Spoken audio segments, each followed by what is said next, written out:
Guy Fécamp, bonjour. Bonjour.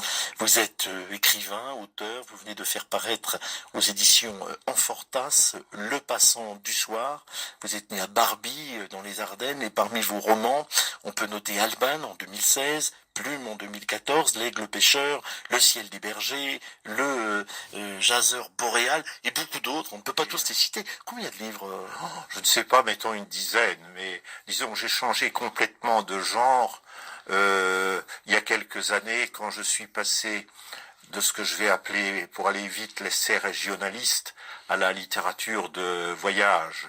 Et je suis passé aussi de l'essai à la fiction, vous l'avez bien dit, par deux romans qui se sont succédés ces dernières années. Plume, qui est l'histoire de la manière dont on peut gérer le deuil du chat familier quand il disparaît. C'est un thème romanesque, à mon sens, qui est rarement traité. Et puis Alban, publié en 2016, évoque les amours d'un lycéen avec une étudiante dans les années 68. Dans les années 68 et à Reims. Alors donc, on vous avait interrogé d'ailleurs Oui. à cette époque. Alors, des romans, vous l'avez dit, Guy Fécamp, avec des histoires, mais pour l'infatigable voyageur que vous êtes, des notes de voyage. Alors, aujourd'hui, avec Le Passant du Soir, ce sont davantage des notes de voyage. Alors, il faut dire que quand on voit vous êtes allé, mais vous ne faites que ça, Guy Fécamp. Non, absolument pas, je ne voyage pas plus que les autres. Mais je voyage différemment. C'est-à-dire que j'intensifie mes voyages en prenant des notes, en les mettant en forme, et puis au bout d'une trentaine d'années, ces notes prises au débeauté le soir dans les refuges de montagne ou dans les ports tropicaux ou dans les trains exotiques, ces notes sont devenues un livre. Mais étant donné que j'ai 70 ans, j'ai voyagé, je vais dire, dans la bonne moyenne des voyageurs, sans plus. Enfin, attendez, Guy Fécamp, Vézelay, le Cap, la Réunion, le Grand Bénin, la Laponie, j'en passe et des meilleurs. Bon, vous allez quand même dans des lieux tout à fait particuliers. Oui, alors ça, je revendique l'originalité, non pas par l'importance géographique de mes voyages, mais peut-être par les lieux que je fréquente, effectivement. Je suis très marqué, c'est vrai, par le goût très profond que j'ai de la nature et aussi par une certaine spiritualité qui m'attire toujours vers les cathédrales, vers les églises, surtout vers les abbayes, mais aussi vers les temples bouddhistes, etc., etc. D'ailleurs, dans ces itinéraires de voyage, à un moment donné, vous parlez de Reims, Oui. vous ne cachez pas votre admiration plus pour la basilique Saint-Remy que pour la cathédrale. Oui, alors attention, on me signale toujours à Reims cette originalité, hein, on la présente presque comme une provocation. Hein. Guy Fécamp n'aime pas la cathédrale de Reims, ce qui peut sembler inouï. Hein. C'est pas c'est pas sur ce terrain-là que je me place. Et je pense que c'est l'esprit de tout le livre Le Passant du Soir, c'est un écrit délibérément impressionniste. Je raconte ce que j'éprouve. Je ne suis pas un érudit. Je ne suis pas quelqu'un qui fait de la publicité pour une ville ou pour un monument. Je ressens ce que j'éprouve. C'est pas un guide non plus. Non, c'est pas un guide touristique. C'est le ressenti, c'est l'éprouvé. Et par conséquent, ce que je peux vous dire, c'est que je suis très mal à l'aise quand j'entre à la cathédrale de Reims, et je me sens spontanément en harmonie avec la superbe basilique Saint-Rémy. Il faut dire que vous êtes enraciné dans les Ardennes, Guy Fécamp, mais que vous avez été marqué quand même dans votre parcours par un séjour assez long à La Réunion. Oui, c'est vrai. Ça m'a ouvert l'esprit. Parmi les erreurs d'aiguillage qu'on commet tous quand on est jeune, il y en a une que j'ai commise et que je regretterai jusqu'à la fin de mes jours. Quand j'ai été prof, quand j'ai eu le CAPES, j'ai pris tout de suite le poste de Rethel qui se présentait à moi, et je me suis en quelque sorte, pendant quelques années, c'est sans doute un peu psychanalytique, enraciné dans mon pays.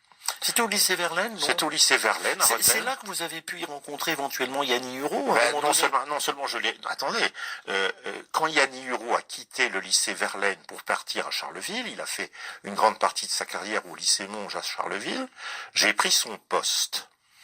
Et à l'époque, je ne savais pas que je ressentirais très vite, je vais dire le pays natal, non pas comme une chose qu'il faut rejeter, je ne le rejette pas du tout, mais je pense que dans une vie digne de ce nom, le pays natal doit être quitté.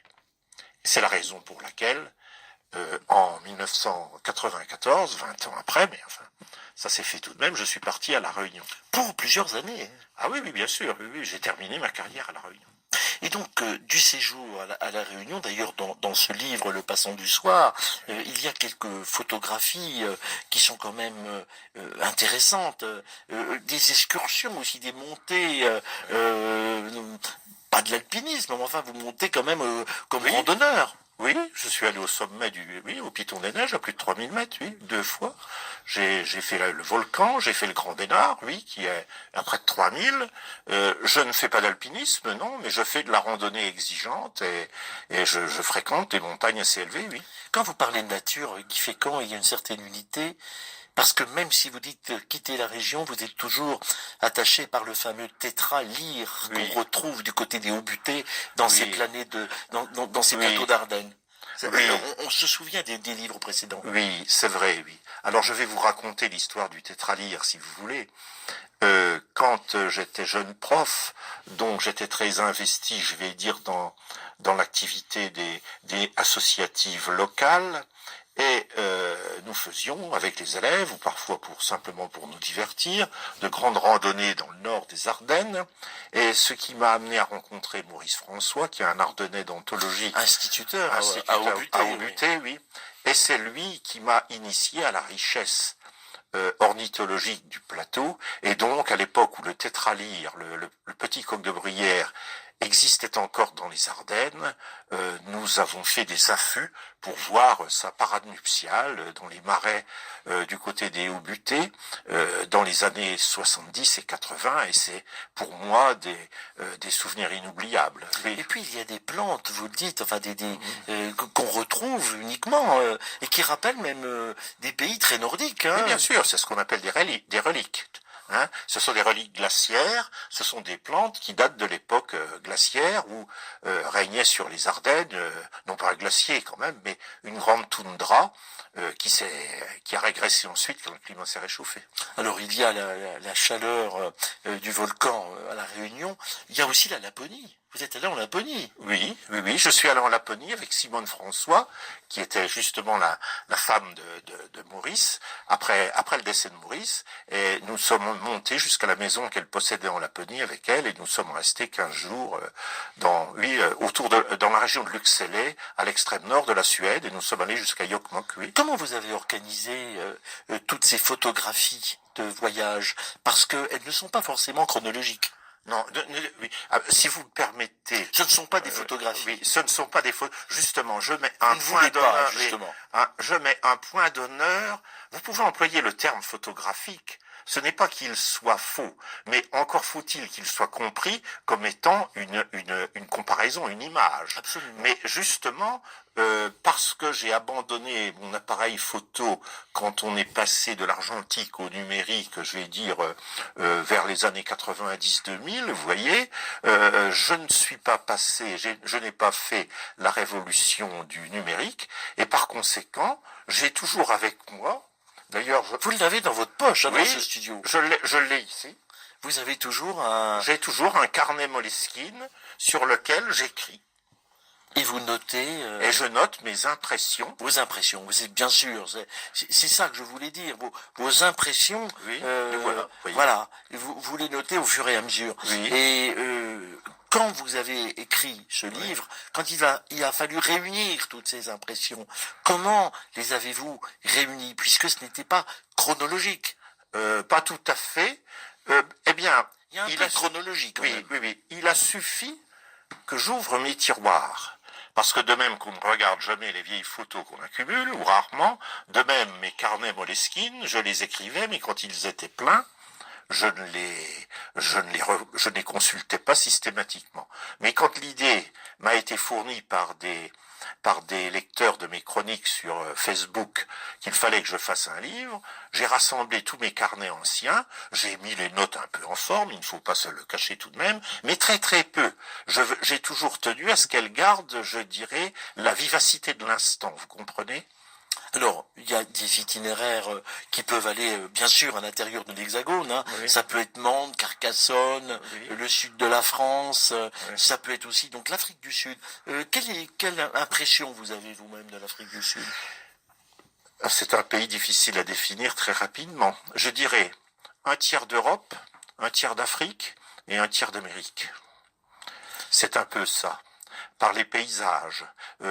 Quand on reste 15 jours ou 3 semaines en Afrique du Sud, et pas plus, on ne peut pas intérioriser complètement la société avec tous les problèmes qu'elle connaît et qu'on apprend dans les journaux. Mais au moins peut-on voir ça.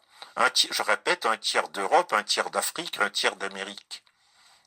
Et puis bon, des voyages, bien sûr, on a parlé de Vézelay tout à l'heure. Oui. Il y a quand même des hauts lieux dans lesquels vous pouvez ressentir, presque de façon tellurique, Oui. un sentiment. Oui, mais c'est le sentiment du sacré, n'ayons pas peur des mots. Alors, Vézelay, ça en fait partie. Bien sûr, mais il y en a d'autres. Ça peut être aussi bien le mont Beuvray, qui n'est pas loin de Vézelay, mais ça peut être aussi l'abbatiale de Conques, ça peut être aussi le cirque de Gavarnie, ça peut être beaucoup de choses. Ça peut être un vieux calvaire, ça peut être beaucoup de choses. Ça peut être une clairière avec le soleil qui se couche.